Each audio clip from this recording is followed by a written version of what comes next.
नमस्कार विद्यार्थी मित्रांनो, लेट्स स्टडी विथ प्रोफेसर कविता काटे या माझ्या ऑफिशियल यूट्यूब चॅनलवर तुम्हा सर्वांचे स्वागत आहे। आज आपण कोर्स क्रमांक 104 अध्ययनाचे मूल्य निर्धारण व मूल्यमापन या विषयाचे MCQ भाग 2 पाहणार आहोत।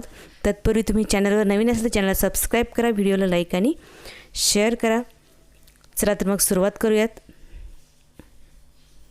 प्रश्न क्रमांक 21, विद्यार्थ्यांच्या कौशल्याचे बाबतीत त्यांचे वर्गातील स्थान किंवा दर्जा निश्चित करणारी तंत्र म्हणजे टिंबटिंब। प्रासंगिक नोंद, पडताळासूची, पदनिश्चयन श्रेणी की दैनंदिनी। आता इथे वेगवेगळी गुणात्मक साधनं जी आहेत, गुणात्मक तंत्र ती दिलेली आहेत। प्रश्न क्रमांक 21चं जे उत्तर आहे ते आहे पदनिश्चयन श्रेणी हे याचं उत्तर आहे। पदनिश्चयन श्रेणी हे असं तंत्र आहे की या तंत्रामध्ये विद्यार्थ्यांच्या कौशल्याच्या बाबतीमध्ये त्यांचे वर्गातलं स्थान किंवा दर्जा निश्चित केलेला असतो। आता हे जर श्रेणीचं जर आपण पाहिलं तर या श्रेणीमध्ये पदनिश्चयन श्रेणी जी आहे त्याच्यामध्ये वेगवेगळे प्रकार आहेत। वर्णनात्मक श्रेणी, आलेखात्मक श्रेणी अशा पद्धतीने। वर्णनात्मकमध्ये काय आहे, एका विशिष्ट कौशल्याचे जे काही वेगवेगळे पैलू आहेत त्या पैलूच्या संदर्भामध्ये विद्यार्थी कोणत्या स्थानावर आहे तिथे निश्चित केलेलं असतं। उदाहरणार्थ प्रयोग करण्याचे कौशल्य असेल तर मग तिथे 1 ते 5चं रेटिंग्स केलेलं असतं।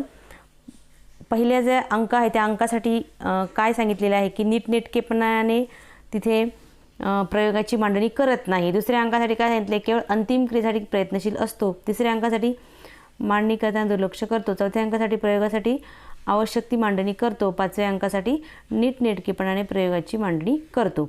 अशा पद्धतीने तिथे वर्णन करणारे म्हणजे तिथे अंक दिले जाते आणि त्या अंकांचं जे काही मार्किंग करतो आपण ते वर्णनातून करत असतो। विद्यार्थ्यांच्या वर्तनात कुठला अपेक्षित बदल झालेला आहे त्या अनुषंगाने।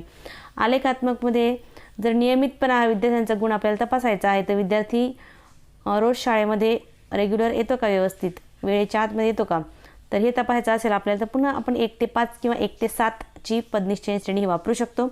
मग त्यामध्ये 1 या अंकाला कधीही नाही, दुसऱ्याला क्वचित, तिसऱ्याला कधी कधी, चौथ्याला बऱ्याच वेळा, 5व्याला नेहमी तो लेट येते।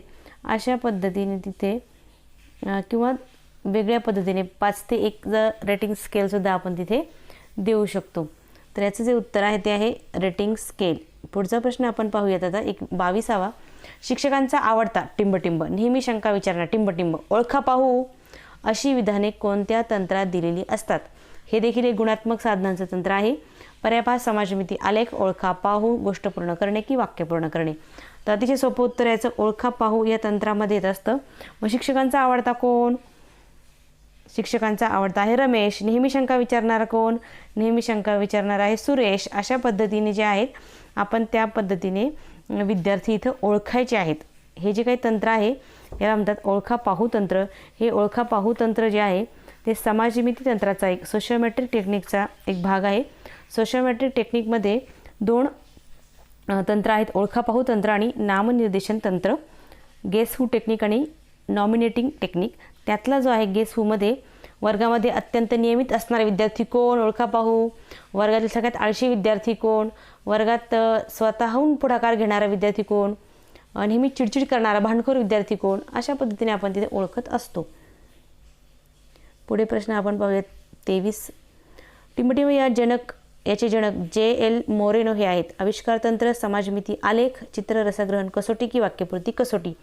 तर याचं जे उत्तर आहे ते आहे समाजमिती आलेख, सोशिओमेट्रिक ग्राफ या पद्धतीचं। याचे जे काही जनक आहेत ते JL मोरेनो हे आहेत। सोशिओमेट्रिक ग्राफ किंवा याला आपण सोशिओग्राम जो आहे तो इथं सांगितला गेलेला आहे। तर सोशिओमेट्रिक ग्राफमध्ये काय असतं थोडक्यात मी तुम्हाला सांगते। यामध्ये समूहमापन केलं तर समूहमापन करण्यासाठी सूत्रबद्धपणे वापरलं जाणारे एक तंत्र आहे। यामध्ये आणखी जर सविस्तर पाहायचं ठरलं तर हॉडसन विद्यापीठातील समाजशास्त्रज्ञ हेलन जेलिन यांनी या तंत्राचा सगळ्यात पहिले वापर केला होता। मग त्यामध्ये त्यांनी अतिशय बेशिस्त वर्तन करणाऱ्या वेगळ्या विद्यार्थ्यांचा तिथं अभ्यास केला होता। या अनुषंगाने एखादी व्यक्तीची एखाद्या गटातील स्वीकार्यता किंवा नकारावरून श्रेणी ठरवण्याची साधी पद्धती म्हणजे समाजमिती तंत्र आहे। त्या गटामध्ये तो विद्यार्थी कशा ओळखला जातो यासाठीच मग आपण वेगवेगळ्या प्रकारचे आलेख तिथं आखतो। समाजमिती आलेख त्याला म्हटलं जातं। मग यामध्ये विद्यार्थ्यांना वेगवेगळे प्रश्न विचारतो। तुम्हाला फिरायला कोणासोबत जायला आवडेल, तुम्हाला वर्गात कोणाशी तरी बसायला आवडेल, मग त्यामुळे तुम्ही पहिले तुम्हाला कोण आवडेल बसायला, मग दुसऱ्या नंबरला, तिसऱ्या नंबरला, चौथ्या नंबरला, अशा पद्धतीने विद्यार्थ्यांना रँकिंग देऊ शकतो आपण. मग या पद्धतीने तो आलेख काढल्यानंतर मग आपल्याला तिथं कळतं कोण विद्यार्थी एकमेकांना आवडतात, कोणते विद्यार्थी कोणाला पसंत करतात, कोणते विद्यार्थी कोणाला नाकारतात. अशा पद्धतीने विद्यार्थ्यांच्या एकंदरीत वर्तनावरून आपल्याला विद्यार्थ्यांचं जे काही समायोजन क्षमता आहे ती याच्यामध्ये समजत असते. पुढचा प्रश्न पहा 24वा. आपल्याला सहलीला जायचे आहे तर आपल्या शेजारील सीटवर बसण्यास कोणत्या 4 विद्यार्थ्यांची क्रमाने नावे सांगणे. हे टिमटिम यामध्ये येते. सहलीला जायचं आहे किंवा आपल्याला फिरायला जायचं आहे, तुम्ही कोणासोबत जाल पहिले, किंवा तुम्हाला एखादी गोष्ट शेअर करायची आहे, एखादी तुमच्या आयुष्यातली गोष्ट शेअर करायची, तुम्ही कोणासोबत शेअर करू शकता, किंवा अशा वेगवेगळ्या प्रकारचे आपण तिथे कार्य विद्यार्थ्यांना देऊ शकतो. तुम्ही एखाद्या प्रसंगामध्ये आहात, एखाद्या अडचणीच्या प्रसंगामध्ये आहात तर तुम्ही कोणाची मदत घ्याल. तर अशा पद्धतीने जे तंत्र आहे त्यामध्ये पुन्हा 4 पर्याय दिले आहेत. ओळखा, पाहू, नामनिर्देशन, मुलाखत की तंत्र. तुम्ही पहिले नाव कोणाचं सांगणार, क्रमाने येणाऱ्या मुलांची नावं सांगायची आहेत. म्हणून या प्रश्नाचं जे उत्तर आहे ते आहे नामनिर्देशन तंत्र. नॉमिनेटिंग टेक्निक आहे हे. तुम्ही कोणाचं नाव पहिले घेणार आहे, मग दुसरं कोणाचं घेणार, तिसरं कोणाचं घेणार, अशा पद्धतीने हे आहे. हे पण समाजमित तंत्रामध्येच येतं. पुढचा प्रश्न पहा आता, प्रश्न क्रमांक 25. एखाद्या चाचणीच्याद्वारे ज्या क्षमतेची मापन करायची ते अचूक होत असेल तर ती कसोटी कोणती आहे. सप्रमाण आहे, विश्वसनीय आहे, वस्तुनिष्ठ आहे की पर्याप्त आहे. हे जे काय आहेत हे सगळे चांगल्या कसोटीचे निकष सांगितलेले आहेत. व त्यामध्ये चांगल्या कसोटीच्या निकषामधलं हे आहे की ज्या कसोटीच्या सहाय्याने ज्या क्षमतेचं मापन करायचं आहे त्याच क्षमतेचं मापन अचूकपणे होतं. ती कसोटी कशी आहे, तर याचं जे उत्तर आहे ते आहे सप्रमाण ती कसोटी तिथे असणार आहे. म्हणजे आपण त्याला म्हणतो व्हॅलिड आहे ती कसोटी. लांबी मोजायची आपल्याला तर आपण काय वापरणार, मीटरपट्टी वापरणार. पाणी मोजायचे, दूध मोजायचे, तेल मोजायचं, आपण काय वापरणार, लिटर हे वापरणार. हे साधनच तिथे सप्रमाण हे असणार आहे.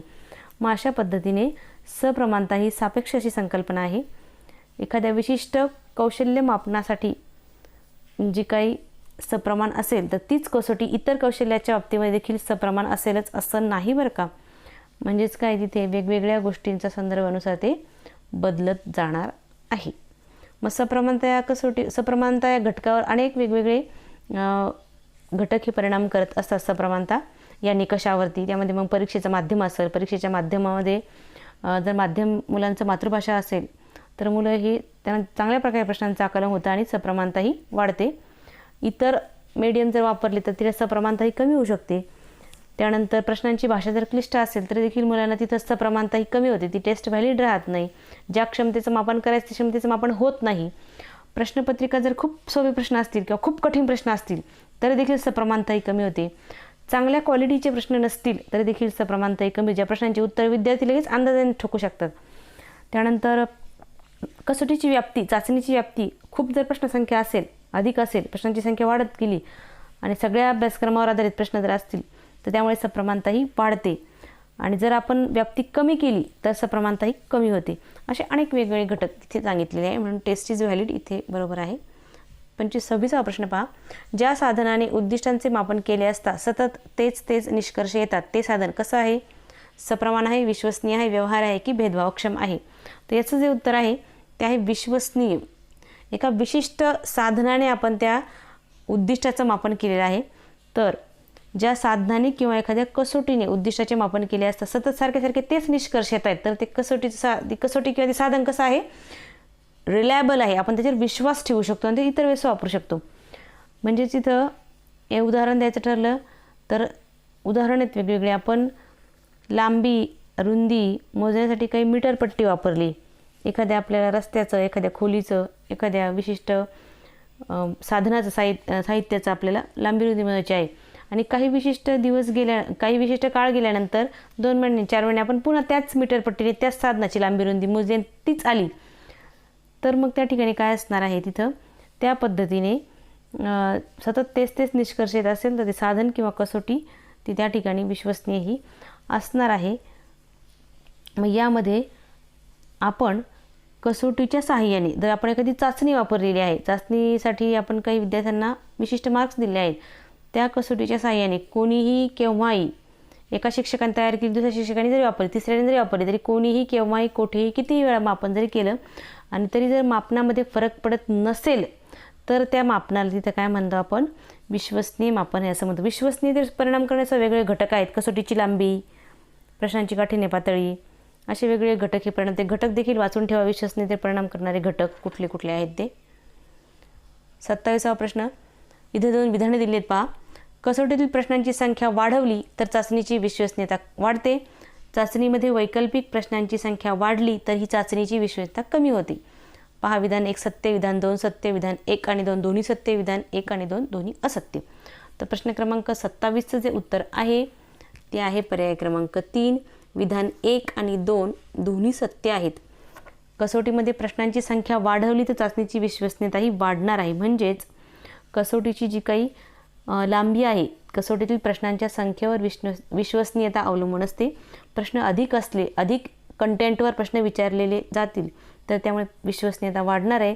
प्रश्न कमी जर विचारले तर विश्वसनीयता कमी होणार आहे. आणि दुसरा मुद्दा आहे की चाचणीमध्ये वैकल्पिक प्रश्नांची संख्या वाढली तर चाचणीची विश्वसनीयता कमी होणार आहे.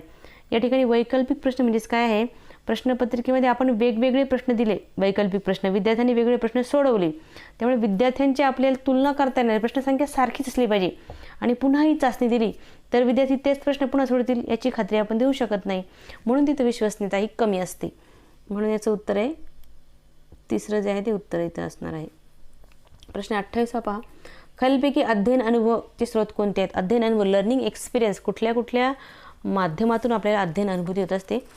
पर्याय पहा, घर, मित्र, समाज आणि वरील सर्व. याचं उत्तर अतिशय सोपं आहे. वरील सर्व जे आहेत ते इथे अध्ययनाच्या ज्या काही अनुभूती दिलेल्या आहेत. अध्ययन अनुभव आपल्याला अनेक प्रसंगातून तिथे अध्ययनाचे अनुभव हे होत असतात. मग यामध्ये जर पाहिलं तर अध्ययन अनुभूती, चांगले अध्ययन अनुभवामध्ये प्रत्यक्ष अनुभूती, अप्रत्यक्ष अनुभूती असे प्रकार आहेत. अप्रत्यक्षमध्ये आपण प्रत्यक्ष ती वस्तू पाहू शकत नाही, मग कुठल्या तरी साधनाचा वापर घेते.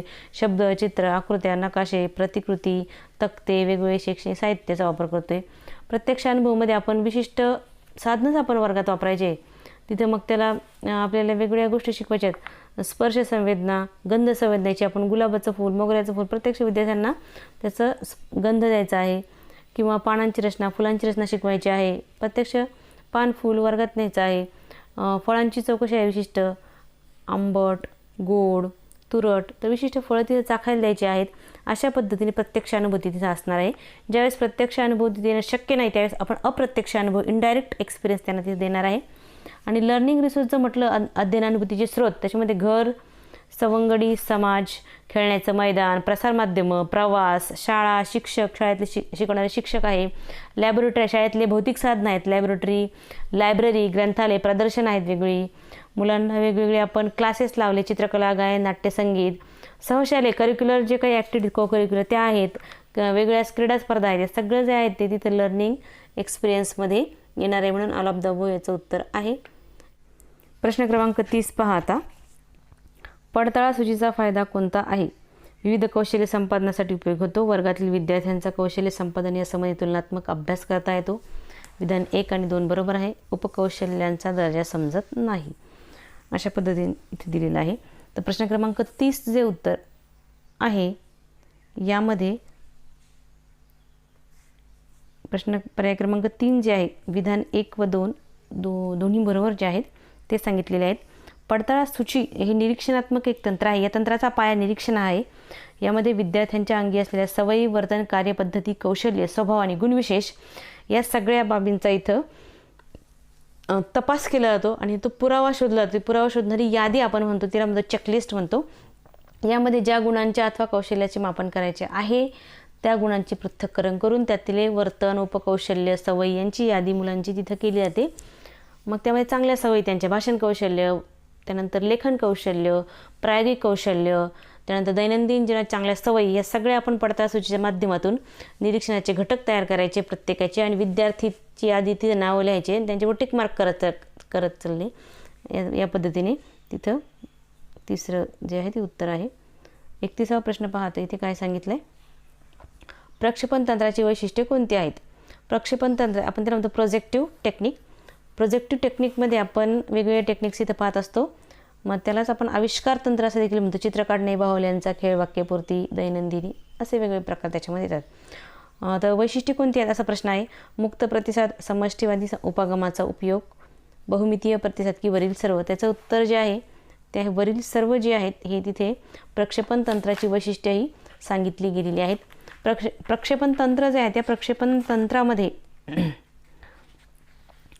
वेगवेगळ्या पद्धतीने कशा प्रकारे त्याचे फायदे होतात, म्हणजे विद्यार्थी जो आहे तो विद्यार्थ्याला स्वतःचे मूल्यमापन होत आहे याची जर कल्पना नसेल तर त्याचे वर्तन हे नैसर्गिक राहते याच्यामध्ये. त्यामुळे विद्यार्थ्यांच्या व्यक्तिमत्वातील अनेक पैलूंचे मापन तिथे करता येतात. ही जी काही साधनं आहेत आविष्कार तंत्राची, या साधनातून जी काही उत्तरं मिळतात शिक्षकांना, त्यामध्ये प्रत्येक विद्यार्थ्याच्या व्यक्तिमत्वानुसार उत्तरं ही वेगवेगळी असतात. त्याच्यामध्ये नवीनता असते, त्यामुळे विद्यार्थ्यांचा खरा स्वभाव आणि खरी मतं तिथे कळायला मदत ही होत असते. परंतु या साधनांच्या साहाय्याने मिळालेल्या ज्या काही प्रतिक्रिया आहेत मुलांच्या, त्याचे निष्कर्ष काढण्यासाठी जाणकार तज्ज्ञ व्यक्तींची गरज असते. कारण आपण जे काही तंत्र वापरतो याच्यामध्ये रोजनिशी त्यांनी डायरी काय लिहिली, बाहुल्यांचा खेळ ते कसा खेळतात, चित्र कसे काढतात, गोष्ट कशी पूर्ण करतात, वाक्य कसे पूर्ण करतात, ही सगळी प्रक्षेपण तंत्राचे साधनं आहेत. मग याच्यामध्ये प्रक्षेपण तंत्रामध्ये त्याची जी काही वैशिष्ट्ये आहेत ती वैशिष्ट्ये लागू होतात की नाही हे सुद्धा तिथं पाहणं हे आवश्यक आहे. मग साधनं जी आहे त्याच्यामध्ये बहुमितीय प्रतिसादामध्ये काय म्हटलं, एकाच उद्दीपकाला, एकाच प्रसंगाला, घटनेला वेगवेगळ्या दृष्टिकोनातून वेगवेगळ्या प्रतिसाद मुलंही देत असतात. त्यानंतर समष्टीवादी उपागमाचा उपयोग, विद्यार्थ्यांच्या वर्तनाचा एकूण अभ्यास करण्यासाठी एकात्मिक असा विचार तिथं केलेला असतो. त्यानंतर आहे मुक्त प्रतिसाद, मुलांनी आपण जो काही शिक्षकाने उद्दीपक सादर केलेला आहे त्याला त्या विद्यार्थ्याने मुक्तपणे कसा प्रतिसाद दिलेला आहे त्याने द्यावा अशी अपेक्षा असते. हे सर्व घटक हे प्रक्षेपण तंत्रामध्ये येतात. पुढचा प्रश्न पहा 32वा. नामनिर्देशन तंत्राची मर्यादा कोणती आहे? आता नामनिर्देशन तंत्र म्हणजे आपल्याला काही तर माहिती असणं आवश्यक आहे. Nominating technique. पहिला आहे वर्गातील विद्यार्थ्यांची समायोजन क्षमता पाहता येते. दुसरा आहे आलेख काढून निष्कर्ष काढणे किचकट काम असते. तिसरा आहे अत्यंत विद्यार्थीप्रिय विद्यार्थ्यांची कारणे शोधता येतात. चौथा आहे एकलकोंडे विद्यार्थ्यांची कारणे शोधून मार्गदर्शन करता येते. इथं मर्यादा विचारलेली आहे. प्रश्न क्रमांक 32चं जे उत्तर आहे ते जे आहे पर्याय क्रमांक 2 आहे. आलेख काढून निष्कर्ष काढणे किचकट काम असते. ही नामनिर्देशन तंत्राचे मर्यादा किंवा आपण त्याला म्हणतो तोटा आहे, याचा डिमेरिट्स आहे. याच्यामध्ये जर पाहिलं आणखी जर तोटे पाहिले तर विद्यार्थ्यांची मतं नोंदवताना इतर विद्यार्थ्यांचा आणि परिस्थितीचा विचार केला जातो. विद्यार्थी हा करत असतो आपल्या सहाध्यायी विद्यार्थ्यांबद्दल मतं व्यक्त करताना. अशा वेळेस विद्यार्थी स्वतःचे मत नोंदवत नाही, इतरांना योग्य वाटेल तसं मत नोंदवत असतो. खूप लहान मुलांना जर दिलं हे टेक्निक तर त्यांना विचार तिथं करता येत नाहीत, मतं मांडता येत नाहीत. त्यानंतर याचे फायदे म्हटलं तर फायदे खूप आहेत. आपल्याला गटातला किंवा वर्गातला सगळ्यात लोकप्रिय विद्यार्थी शोधता येतो, त्याला वर्गाचा मॉनिटर करायचं. त्यानंतर वर्गातील विद्यार्थ्यांमध्ये असणारे नेतृत्व गुण, मागे पडलेले विद्यार्थी, एकलकोंडे विद्यार्थी, त्यानंतर वेगवेगळ्या कामांसाठी वेगवेगळे गट तयार करतायत असे विद्यार्थ्यांचे, अशा पद्धतीने आपल्याला तिथे विद्यार्थ्यांकडून वेगळ्या प्रकारची कामे करून घेऊ शकते, त्यांचं अध्ययन चांगल्या प्रकारे तिथे घडून येऊ शकतं. त्यामुळे drawing of graph and drawing of conclusion difficult task, this is a limitation of the nomination technique. पुढचा प्रश्न पहा 33वा. 2 विधानं दिली तिथं. 2 कसोट्या जेवढ्या अधिक अंतराने देऊ तितकी विश्वसनीयता कमी होते. आणि दुसरं विधान आहे कसोटीची लांबी जेवढी जास्त तेवढी विश्वसनीयताही जास्त असते. आता हा जो काही 33वा प्रश्न आहे त्याचं जे बरोबर उत्तर आहे ते विधान 1 आणि 2 दोन्ही सत्य आहेत. 2 कसोट्या जेवढ्या अधिक अंतराने देऊ तेवढी त्याची विश्वसनीयताही तिथे कमी होणार आहे, हे विधान देखील सत्य आहे. दुसरं विधान दिलेलं आहे की कसोटीची लांबी जेवढी जास्त असेल तेवढी देखील विश्वसनीयताही जास्त तिथे असणार आहे. त्यामुळे दोन्ही विधानंही सत्य आहेत. विश्वसनीयता या घटकावरती परिणाम करणारे घटक तिथे तुम्ही अभ्यासणं आवश्यक आहे. पुढचा प्रश्न पहा 34वा. कसोटीची विश्वसनीयता खालीलपैकी कोणती पद्धतीने ठरवली जाते? पुनर्चाचणी पद्धती, समांतर कसोट्यांचा उपयोग, कसोटी द्विभाजन पद्धती की वरील सर्व. आता याचं जे उत्तर आहे प्रश्न क्रमांक 34चं ते आहे वरील सर्व जे आहेत या कसोटीची विश्वसनीयता ठरवण्याच्या वेगवेगळ्या पद्धती आहेत. या विश्वसनीयता ठरवण्याच्या पद्धतीमध्ये जर आपण पाहिलं तर पुनर्चाचणी पद्धतीमध्ये काय असतं, एकच चाचणी त्याच गटाला विशिष्ट काळाने देऊन दोन्ही कसोट्याच्या गुणधर्मावरून कसोटीची विश्वसनीयता पाहिली जाते. दुसरा आहे समांतर कसोट्यांचा उपयोग. चाचणी दिल्यानंतरचा जो काही कालावधी आहे तो त्या कालावधीचा परिणाम टाळण्यासाठी या पद्धतीचा उपयोग केला जातो. यामध्ये 2 सारख्याच लांबीच्या, सारख्याच कंटेंट असणाऱ्या आणि सारख्याच काठिण्य मूल्य असणाऱ्या कसोट्या तयार करून विद्यार्थ्यांना दिल्या जातात आणि त्यावरून 2 कसोट्यांच्या गुणकांच्या सहसंबंधाच्या आधारे कसोटीची विश्वसनीयता ठरवली जाते.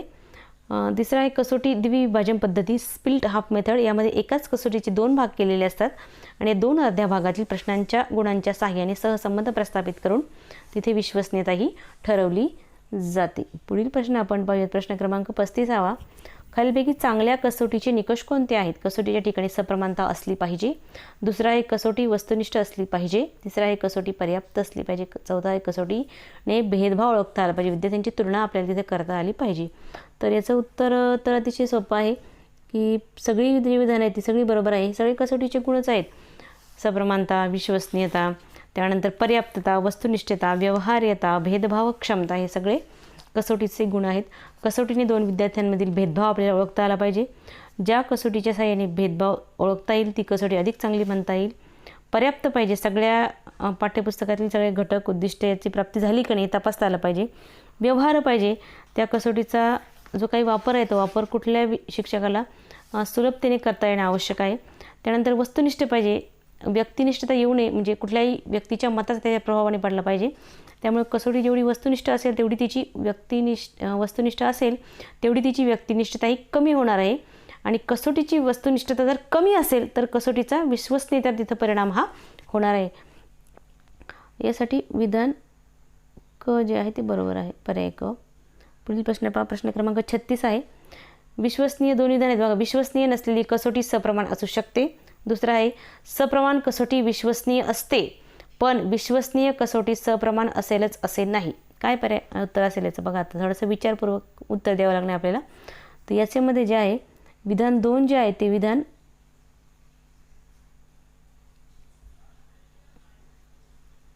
प्रश्न क्रमांक 36 मध्ये जे आहे ते विधान 2 जे आहे ते 2 सत्य सांगितलेलं आहे इथं. म्हणजेच पर्याय क्रमांक 2 विधान 2 सत्य सांगितलेलं आहे. सप्रमाण कसोटी विश्वसनीय असते परंतु विश्वसनीय कसोटी सप्रमाण असेलच असे नाही. या पद्धतीने हे उत्तर तिथे सांगितलं गेलेलं आहे. पुढचा प्रश्न पहा आता. 37. विद्यार्थ्यांच्या विविध क्षमता यांचं ज्यामध्ये मापन केले जाईल असे प्रश्न तयार केले तर ती कसोटी टिंबटिंब आहे असे म्हणता येईल. वस्तुनिष्ठ, पर्याप्त, सप्रमाण की विश्वसनीय. तर हा जो प्रश्न आहे याचं जे उत्तर आहे ते हे पर्याप्त. इथं उत्तर बरोबर आहे. पर्याप्तता म्हणजेच काय, त्या ठिकाणी ज्या क्षमतांचं मापन करायचं आहे त्याच क्षमतांचं मापन जर केलं ना असे प्रश्न तयार केलेले असतील तर ती कसोटी तिथे पर्याप्त, ॲडेक्विट प्रश्न म्हणजे पुरेसे प्रश्न तिथे त्यांचं मापन करण्यासाठी असणार आहेत. त्यासाठी पर्याप्तता जो आहे हा पर्याय तिथं योग्य आहे. म्हणजे अभ्यासक्रमातल्या सगळ्या आशय घटकांवर विविध क्षमता तसेच उद्दिष्टांचे मापन होईल अशा प्रश्नांचा समावेश असलेल्या चाचणीला पर्याप्त चाचणी असं म्हटलं जातं, ॲडेक्वेट. पुढचा प्रश्न पहा आता. 38. परीक्षेमध्ये उत्तर तपासताना परीक्षकाच्या मताचा प्रभाव पडत नाही तेव्हा ती कसोटी टिंबटिंब असते. वस्तुनिष्ठ, पर्याप्त, व्यावहारिक की भेदभाव क्षम. तर याचं जे उत्तर आहे ते आहे वस्तुनिष्ठ. म्हणजेच काय, वस्तू जशी आहे तशी, त्या मुलाने पेपर जसा लिहिला तशाच पद्धतीने त्याचं मापन करायचं आहे. त्यासाठी स्वतःचे वैयक्तिक मतं किंवा त्या मुलाचं आपल्याबद्दल असणारं मत, पूर्वग्रह तिथं आणायचं नाही. यासाठी तिथे वस्तुनिष्ठ असणं कसोटीने आवश्यक आहे. मग या ठिकाणी MCQ जे आहेत MCQमध्ये उत्तरं फिक्स असतात, त्या ठिकाणी वस्तुनिष्ठ प्रश्न तिथे येतात. आपण त्याला ऑब्जेक्टिव्ह म्हणतो. तिथं व्यक्तीचा प्रभाव इथं पडत नाही. दीर्घोत्तरी प्रश्न, मोठे मोठे प्रश्न, त्यामध्ये व्यक्तिनिष्ठता तिथे येऊ शकते.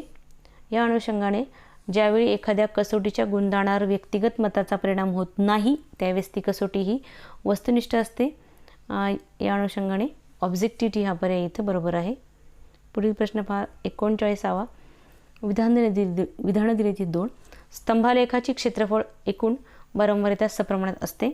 2 वर्ग अंतरातील चढउतार स्तंभालेखावरून कळतो. 4 विधानं दिली आहेत. मग इथं स्तंभालेख आणि त्याविषयीची जी काही माहिती आहे ती तुम्हाला इथं माहिती असणं आवश्यक आहे. आपण त्याला म्हणतो हिस्टोग्रामविषयी माहिती असणं आवश्यक आहे. तर हा जो काही प्रश्न आहे 39 याचे जे उत्तर आहे ते आहे पर्याय क्रमांक 1. विधान 1 जे आहे ते 1 सत्य आहे. या विधान 1 सत्य आहे म्हणजेच काय, स्तंभालेखाचं जे काही क्षेत्रफळ आहे त्या स्तंभालेखाचे क्षेत्रफळ हे एकूण वारंवारितेच्या सप्रमाणात तिथे सांगितलं गेलेलं आहे.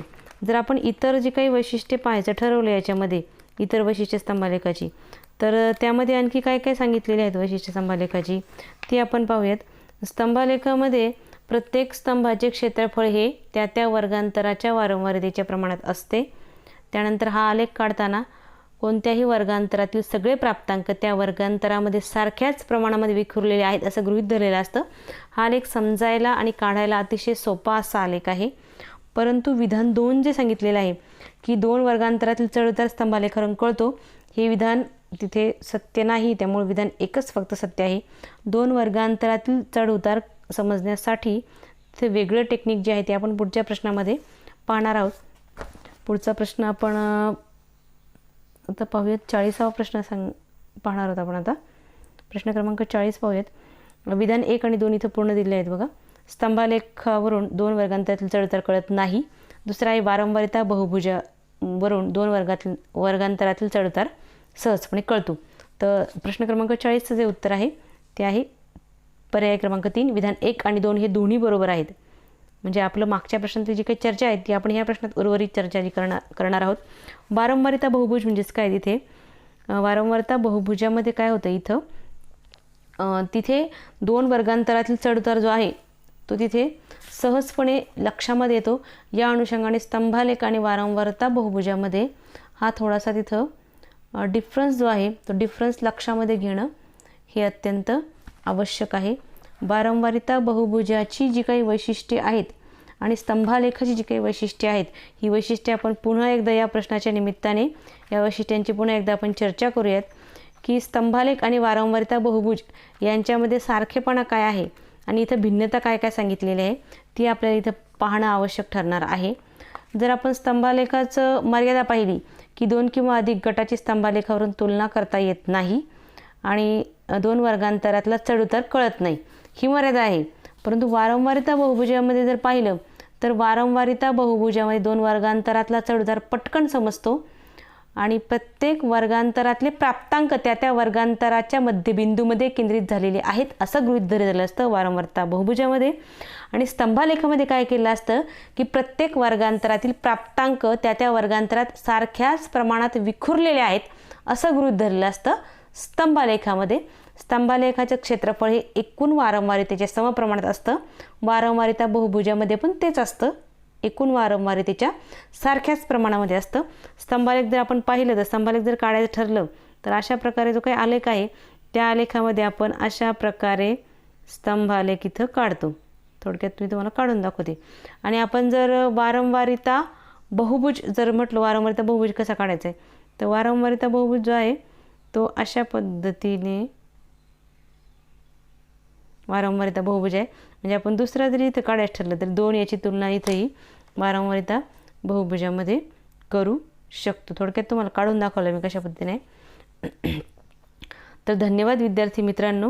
व्हिडिओ आवडल्यास चॅनलला सबस्क्राईब करा, व्हिडिओला लाईक आणि शेअर करा आणि या विषयाचा 3रा भाग देखील जरूर पहा।